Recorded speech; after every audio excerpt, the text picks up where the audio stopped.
أعوذ بالله من الشيطان الرجيم.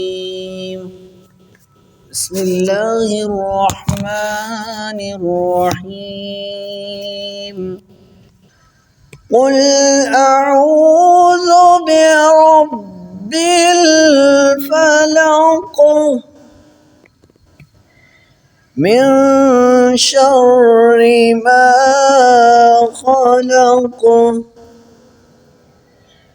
ومن شر غاسق إذا وقب ومن شر النفاثات في العقد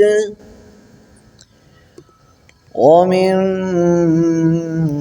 شر حاسد إذا حسد. صدق الله العظيم.